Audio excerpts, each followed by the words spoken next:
Assalomu alaykum bizni kuzatayotganlar, bizga like bosayotganlar, bizga komment yozayotganlar.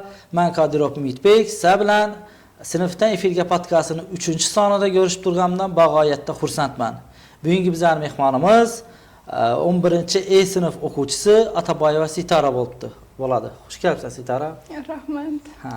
Bugungi suhbatimizni o'zgacha olib borishga harakat etaman, chunki o'tgan safar chiqargan sonimizda ko'pchilik jumladan o'zingga menga e'tiroz bildirding, xuddi bir sun'iy bo'lib qoldi, intervyuda bo'lib qoldi, bir odam savol berib o'tiribdi, bir odam javob berib o'tiribdi, endi e'tirozlar bo'ldi. Bu safar samimiy, oddiy suhbatlashishga harakat etaman sen bilan. Sitara haqida ozgina ma'lumot berib o'tadigan bo'lsam, maktabimizning a'lochi o'quvchilaridan biri, eng katta yutug'i esa ingliz tilidan 8 boladan, IELTSmi? Evet. IELTS 8 bola egasi. IELTS haqida so'zlashsak boshda 8 bol bu men uchun katta bol. Men tasavvurimdan ham kattadan. Men 8 bol olgan kimni bilaman? Xanqadan masalan bir Og'abek ustozni bilaman, boshqa hech kim bilmay ekanman. 8 yani. Qanday bu 8 bol erish? Bilmiyorum, zo'r o'xshaydi. O'zingiz erishgandan keyin chali katta vajda tuyulmaydi. Birinchidan keyin bilmiyorum, oddiy, o'zgacha emas ish qilib. Ha, o'zgacha emas. O'zi bormi Xanqada 8 og'alar yana? Va bu Xanqada bir qiz bor edi, Nasibadan 48-maktabda bizdan bir yosh katta bir qiz bor edi, lekin ko'pincha e'tibor tushmadi unga. Ha, demak bu 8 yoshlar juda ham ajoyib. Ko'pchilik o'zi masalan men podkursiyalik e'lonlarni ko'ravanda ijtimoiy tarmoqda o'zi 5 olsa, 5,5 yoki 6, 6,5, 7 olsa umuman reklama berib, bola tayyorlayman degan gaplar bo'ladi-da. Senda shunday fikr yo'qmi? Bola tayyorlashmi? Ha, bola tayyorlash. Bilmayman, keyinroq tayyorlashim mumkin-ku, hozir boshda o'qishga kirib olishni niyat turibman. O'qishga kirib olgandan keyin vaqtim bo'lsa tayyorlashim mumkin. Hamda uzilib qolganman, ham IELTSdan shuning uchun tayyorlash uncha emas, qiziqli vajda ko'rmaydidan. Yaxshi. O'zi 11-sinfdan bitiruvchisana, kelajakda ko'pchilik yoshlar bizning maktabda yoshlar so'rasam, chet el orzusunda. Nima qanday qaraysan chet el orzusiga? Bunga ijobiy qarayman. Menimcha chet elda o'qish yaxshiroq. Chet elda o'qish yaxshiroq deb o'ylayman. O'zbekistonda o'qishdan O'zbekistonniki yomon emas-ku, chet elda o'qish O'zbekistondan yaxshiroq. Asosiy sabab shu. Har taraflama ko'rinamas, ular keyingi hayotda tayyorlash uchun, shu kasbni egasi bo'lish uchun, o'qitganlar uchun yaxshiroq menimcha. Men shuni topshirishni o'ylab turibman. Chet el zo'rdan, lekin bir nimasi bor, minus jihatlari ham bor. Masalan, nimalar qimmat, kontraktlar qimmat, to'liq grant tutishsa, juda ham qiyin menimcha deb o'ylayman. Yo'qmi? Yo'q. To'liq grant tutish qiyin, lekin aytsa bo'ladi. Ular ham institut tanlashni bilish kerak, o'zingizni yo'nalishingizga qarab, o'zingizni qiziqishlaringizga qarab. Masalan, bir institutga ko'ra, bu nima bo'ladi? Tadqiqot o'tirish bo'ladi, birovlar boshqa vajga qaraydi, birovlar xarakterni qaraydi. Shu o'rniga qarab topshirsangiz, o'tish davom qiyin emas. Men ko'p o'quvchilar masalan chetda o'qishni xohlayman deydi-da, men so'rayman, nega o'qishni xohlaysan desam, ko'proq Yevropa davlatlari, Amerikani aytadilar. Keyin men ularga maslahat beraman, Osiyo mamlakatlarini. Bu fikrdan chiqaraysan? O'qituvchilarimiz ham ko'pincha Osiyo yaxshi deb turibdi. Osiyoda xavfsizlik yaxshiroq, lekin Osiyoda top institutlar yo'q. Ko'pincha shuning uchun menimcha yoshlar Amerikadagi bir yerlarga ketishni aytadi. Lekin Malayziyada, Koreyada yaxshi institutlar bor, topish mumkin har davlatning o'zida. Shuni aytmoqman, masalan, Koreyada bir ikkita tanishim o'qiydi, masalan 5 ming, 10 ming dollar bilan ham kontrakt bu menimcha o'rtacha to'lasa bo'ladi, lekin Amerikaning zo'r institutlarida 50 ming, 30 ming, 40 ming dollar bo'lib turibdi, o'xshaydi menimcha. Lekin bir tarafdan ko'ra, ham o'qishga kirib olish emas, o'qishga kirib olgandan keyin diplomni olgandan keyin bir taniqli yaxshiroq yerda o'qisangiz, ish topish ham osonroq bo'ladi. Ko'pincha odamlar shuni o'ylaydi-da. O'quvchilar yoshlar shuni o'ylaydi. Beram bor, lekin menimcha hurmatli prezidentimizning farmonlari chiqqan, top 50 talik o'quvchilari 20 million, 30 million har yili qo'shimcha pul beradilar. Adashmasam, ena yodimda yo'q. Kimdir shu haqida ma'lumot ega bo'lsa, kommentariya yozib qoldiringlar. Albatta kutamiz. Chet el institutlarida bir g'alati holatga duch kelaman-da. Ko'pchilik yoshlar internetlarga chiqadi. Masalan, 4 ta institutda $100,000, $200,000 yutib oldi. Bu qanchalik real bu pullar? Bu pulni men avvallar o'yladim, alina bersara kerak deb o'yladim, alina bermaydilar. Lekin bu nada ish kontraktini ma'lum bir qismini to'lab beradilar, qolgan qismini o'zi to'lashi kerak bo'ladi, o'zini kissasidan to'laydi. 4 yil bo'lib to'lashi kerak bo'ladi. Lekin grant tutdi deganlarni to'liq grant bo'lsa ham olib geçish qiyin. Shuncha vajlar bo'ladi, vizalari, bundan ortiqcha chiqimlar bo'ladi. Lekin bular bir qisman o'tadilar kontraktini, ularda geçish lekin shansidan past, ko'pincha beda qolib ketadilar. O'tganlar ham bor, to'liq grant o'tmadilar, lekin baribir shundan O'zbekistonda qolib ketdilar. O'sha girdi deb hisoblansa ham baribir pul jihatdan bo'lmaydidan, problema shu. Shu ko'pgina institutlarni men marketing deb o'ylayman. Shu yutib turgan sertifikat, men ko'rib turganlarim bir 70-80% xuddi bozorda nimagadir skidka beradi, lekin bahosi oshirilgan bo'ladi. Shunday deb o'ylayman-da. O'zimga radon sinflari, menimcha sizlar ham aytgan bo'lsam kerak. Mabodo shunday real o'tmoq bo'lsangizlar, sertifikat kanallarga chiqmagan iltimos. Chunki menimcha bu o'z-o'zini aldash deb o'ylayman.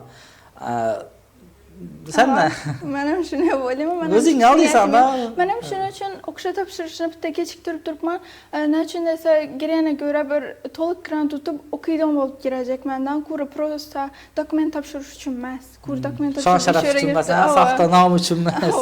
Shuning uchun emas. Mayli, soxtalik xuddi nima o'xshaydi. Bilbil ertaga bo'ladi bir vaqtlar biza maktab vaqtida o'qamiz. Sun'iy bilbildan qanchalik chiroyli bo'lmasin, qanchalik zo'r bezatilgan bo'lmasin, baribir insonlar zavq bag'ishlamaydi. Xuddi sun'iy gul o'xshaydi. Mayli, yana sertifikatlar mavzusini davom ettirsak, SAT alding o'xshaydi yaqinda. Necha alding? 1410. 1410. Menimcha yaxshi, menimcha qaror chiqdi, 1400 ga grant bersa kerak O'zbekiston. 1200 dan baland bo'lsa grant beradi.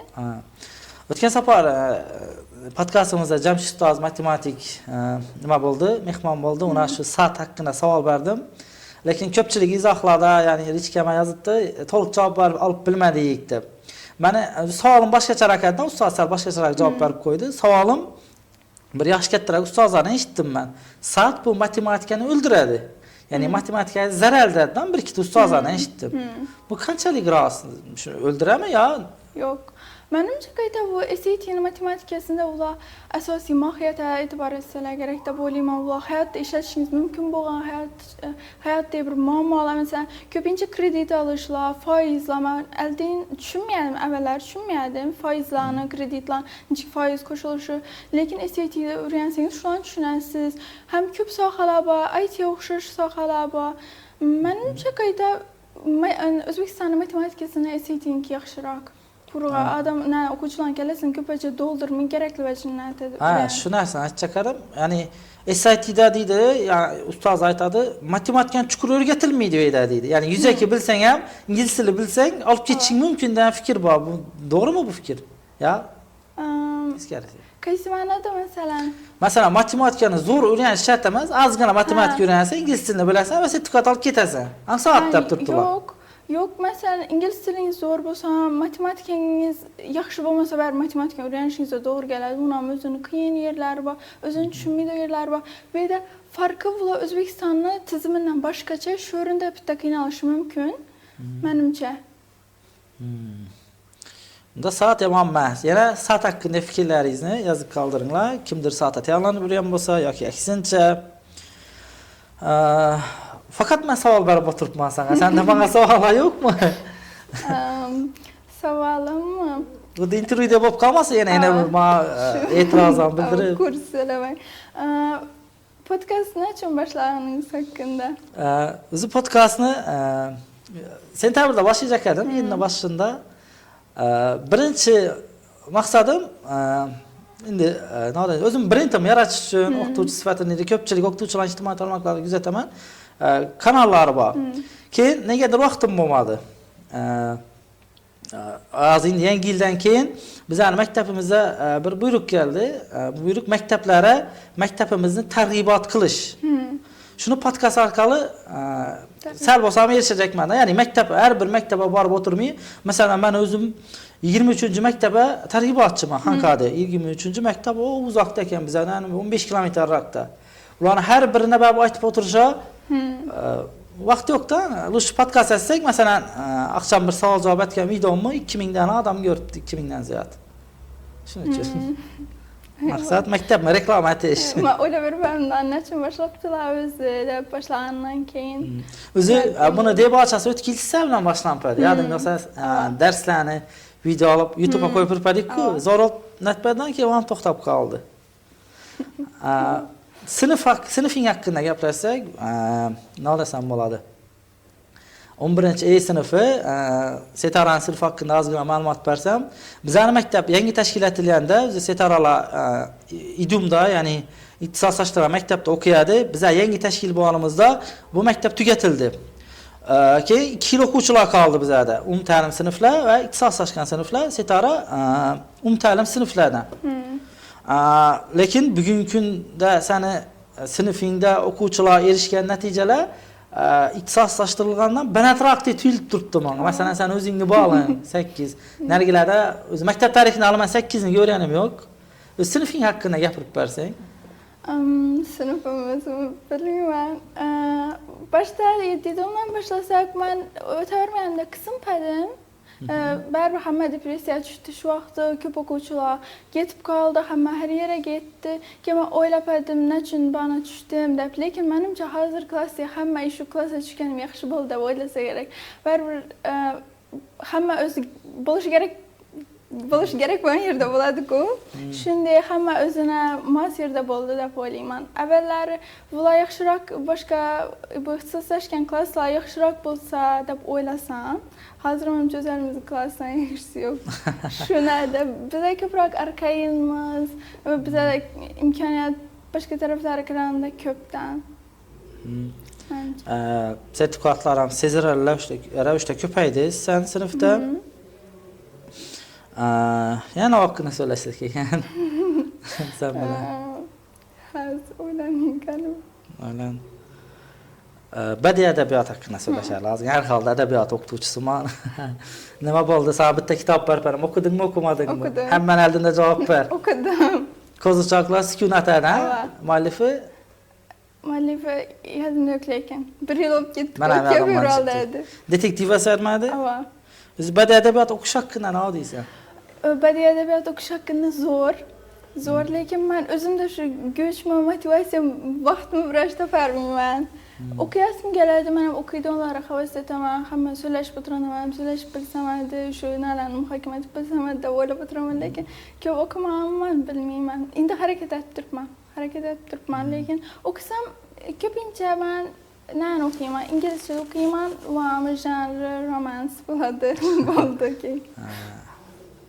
O'zbekcha ham o'qib tur, har holda o'zbekmiz. Nima haqida gaplashsak, sen akangam bizda o'qiydi. Azneda o'tgan podkastda biz gaplashdik. Afsonaviy 10-A sinfida juda ham ko'pchilik yozdi. 10 keyin 11-A bo'ldilar. Ruxshonamadi? Ruxshona Azneda u. Hozir nada Toshkentda iqtisodiyotda o'qib yuribdi. Iqtisodiyot universitetimi? Aha. Shu iqtisodni o'zida 2-kurs o'qib yuribdi. Yaxshi. Bilmayman, lekin keyin boshda girdidan keyin boshqani tanlasam ham bo'larkan deb o'yladi o'xshaydi iqtisoddan tashqari. Adabiyot emasmi? Yo'q, adabiyot emas. Bunga ko'pincha rasm chizish, shunday artistik nalardan, shunday vajlar ekadi. Hozir o'qib yuribdi lekin Aydimi?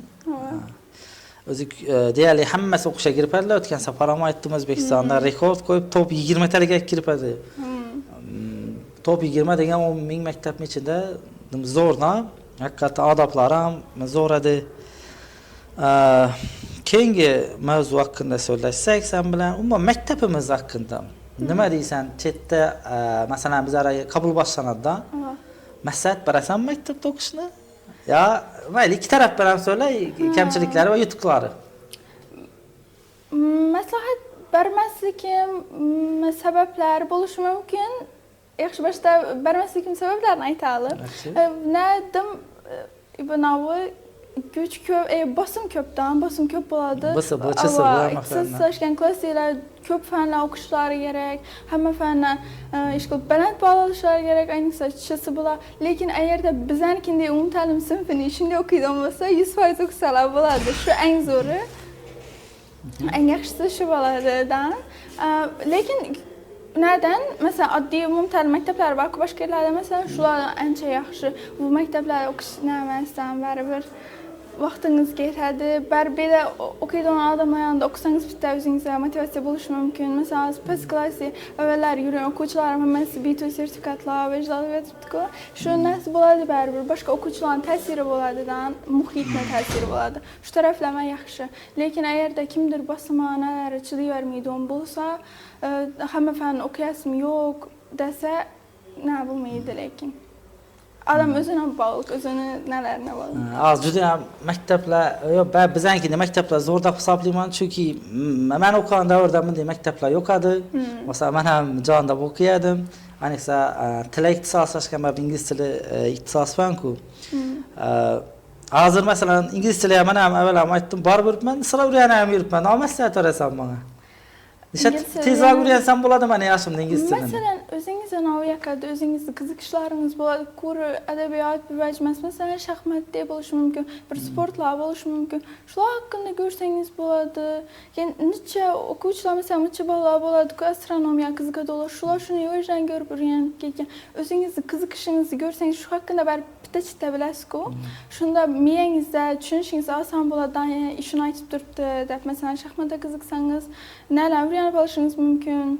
Navlar bo'lar shaxmatni, yo'llar bo'ladi, kuch qilib shular men tushunmayman shaxmatni. Men ham tushunmayman. Dim qiynalib turibman hozir ingliz tilida o'rganishga. O'rgansangiz bo'ladi. Aslan boshlash kerak, qistonmasligingiz kerak. Bir qachondir o'rganasiz, darin bo'lmaydi-ku. Ya har xil nalan programmalarni ko'rsangiz bo'ladi, Duolingo deb. Nima yetishmay turibdi desam bo'ladi. Men 3-4 marta podkurs olib qolib ketdim-da. Lekin 3 safar o'zim va'da berdim. Ya shu safar yoki hech qachon. Shuni amallab borib grammatika o'rganib turibmisiz? Ha, faqat grammatik. Bo'lmaydi-da. Yo'q, grammatika emas. Ya bir kitob bor ekan, kitob. Hozir mana shu xullas 4 sani birdan olib boradi. Listening, reading, writing hammasini. Bunda bo'lishi mumkin lekin. Har bir mavzu shu 4 ta bo'lingan-da. Lekin baribir kitob bo'lsam, u hammani qoplab turgan bo'lsam, listening, reading aytib turgan bo'lsam, ko'r kitobga bog'liq bo'lib qolmaslik kerak-da, banda ko'rish kerak uni kinolardami, hech bo'lmasa qo'shiqlar, o'rgansangiz bo'ladi, qo'shiqlar aytib bersangiz, o'rganib ketasiz-ku. O'zi avvalam ko'pchilik aytib qo'yman, insonlar 2 xil bo'ladi. Qobiliyatli insonlar bo'ladi, keyin mehnat bilan erishadiganlar bo'ladi-da. Qobiliyatlilar bir ikki ko'rsa, o'zlashtirib oladi. Mehnatida ular ko'p harakat etishi kerak. Men shu o'zim shu ikkinchi tarafda deb o'ylayman har doim. Ya'ni bir narsa, masalan, qobiliyatli bir martada, 2 martada erishsa, men 10 marta urinishim to'g'ri keladi har safar. Hozir shu ilmiy ishlarim ham sal alda sijib qoldi. Shular tugasa, Xudo xolasa, bor kuchim mingizsa qarataman turibman. Dunyoga kelish orzum ham bor. Hamda ko'pincha shunday ko'ri natijani o'ylayversangiz ham orqaga qochasiz baribir. Nima bo'ladi? Natijani o'ylaganingizdan keyin shuni miyangiz aytdim deb o'ylaydi-ku. Shundan keyin motivatsiyangiz tushib ketishi mumkin. Shuning uchun ko'ri shu o'rganib turgan darsingizga, yana shu lahzaga e'tibor qaratsangiz, menimcha qiziqliroq bo'lsa kerak. O'rganishdan baribir o'zi qiziq bo'ladi-ku, til o'rganishni. Boshqa fan o'rgangandan ham. Shuning uchun keyingi savolim, bugungi yoshlarda, masalan, yoshlarning qaysi xatti-harakatlari san afsuslantiradi yoki jahlinga chiqaradi? Masalan, men institut o'qigan paytim bir ikkita kursdoshlarim adabiyotga qiziqmagan, lekin adabiyot fakultetini o'qib yuribdi-da. O'qimaydiganlar orasiga tushib qolganim. Yani uncha qiziqmaydi ular ham bor edi, hammasi emas, zo'r kursdoshlarim ham bo'lgan. Keyin meni bu jahlimni chiqaradi. Masalan, bir dars bo'ladi, institutda o'qib turibman. Ustoz vazifa berib beradi. Masalan, falonchi betdan.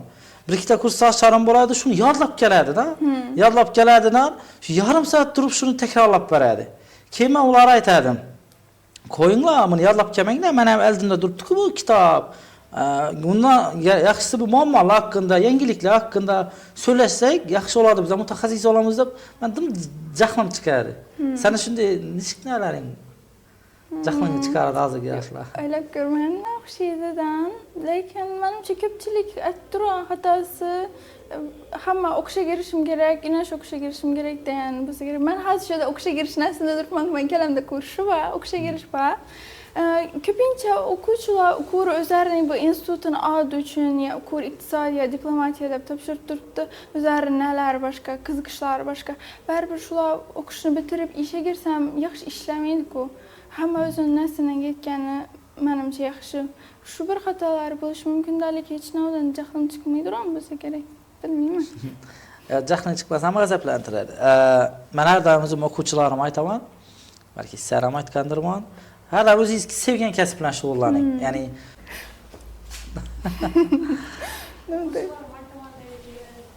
o'quvchilarni sana aytasiz. Ha, hamma o'zi o'quvchilarimga aytaman, hamma o'zini sevgan kasb bilan shug'ullanishi kerak. Bo'lmasa albatta qachondir o'zini kasbini sevadiganlar keladidan sendan o'tib ketadi. Masalan, ona tilini yoki adabiyot o'qituvchisi bo'lsam, kimdir shuna girgan bo'lsa, fakultetda o'qib kirgandan ma'lumot tayyorlab kirgan, lekin qiziqmaydi. Albatta qiziqadiganlar keladidan keyin o'tib ketadi. Ustoz sifatida ham sendan o'sib ketadi. Shunda maslahat beraman-da. Baribir hayotdan bir baxtli bo'lib yashamaydi, baribir o'zingizni sevgan ishingizni qilsangiz yaxshi-ku. Ish ham o'xshamaydi. Ham yoshlarda bir qarash bor-da. Masalan, o'qishga topshirish vaqti bir yo'nalishlarni baland deb, masalan, iqtisodiyot yo'nalishi desa baland deb o'ylaydi. Oziq-ovqat desa past deb o'ylaydi. Men esa teskari fikrlayman-da. Masalan, bugungi kunda iqtisoddan ko'ra oziq-ovqat dolzarb bo'lib borayotir.